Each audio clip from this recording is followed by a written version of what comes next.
கட்டியிருக்காங்க. எலி தொல்லை அதிகமாக இருக்குன்னு பார்த்தோன்னா நம்ம ஹெவி மெட்டீரியல் தான் போடணும். ப்ரீகட் போட்டால் இங்கே தாங்காது.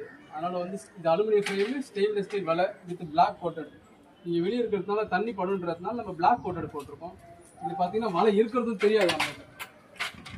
இப்போ இங்கே கிரில் வந்து பக்கத்துலேயே இருக்கிறதுனால நம்ம வந்து டேரெக்டாக டோர் போட்டோம்னா இப்படி ஸ்ட்ரெயிட்டாக நிற்கும்.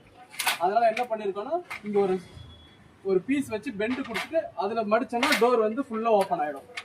இங்கே ஆல்ரெடி இங்கே ஒரு டோர் போட்டிருக்கோம். இங்கே பார்த்தீங்கன்னா உங்களுக்கு தெரியும்.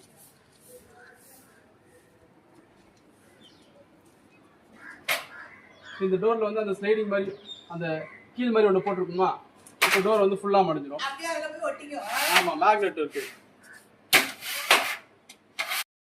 அதனால அவர் என் மேலே ரொம்ப பாசம். எங்கள் அண்ணனுக்கு உயிர் கொடுத்த அம்மா, நீங்கள் கடைசி வரைக்கும் உங்கள் ஜீவன உள்ள வரைக்கும் இந்த வீட்டில் தான் நீங்கள் இருக்கணுங்கிறாரு. நான் மதுரைக்கு போறேன்ட்டு தொலை பண்ணியிருக்காருப்பா. இது ஹவுஸ் ஓனருக்கு அனுப்பி இந்த காம்பவுண்டு சவரை எடுத்த உடனே இந்த சீட்டு போட்டுருவாங்கப்பா. அதுக்காக தான் வெயிட்டிங்கில் இருக்கு.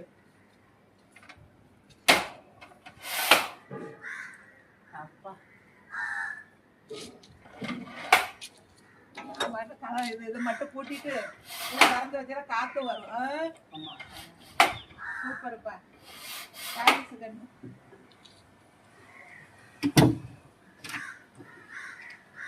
ஹலோ, சாப்பிட்டா வருதுல்ல? சாப்பிடலாம். வேண்டாம்னா டோரை கட்டிக்கலாம். எது இப்படி மேலே சொன்னா டோர் தனியாக வந்துடும். ஏய் ஆத்தாடி, அப்படியா? நானாப்பா அது பாட்டே இருக்கட்டும்.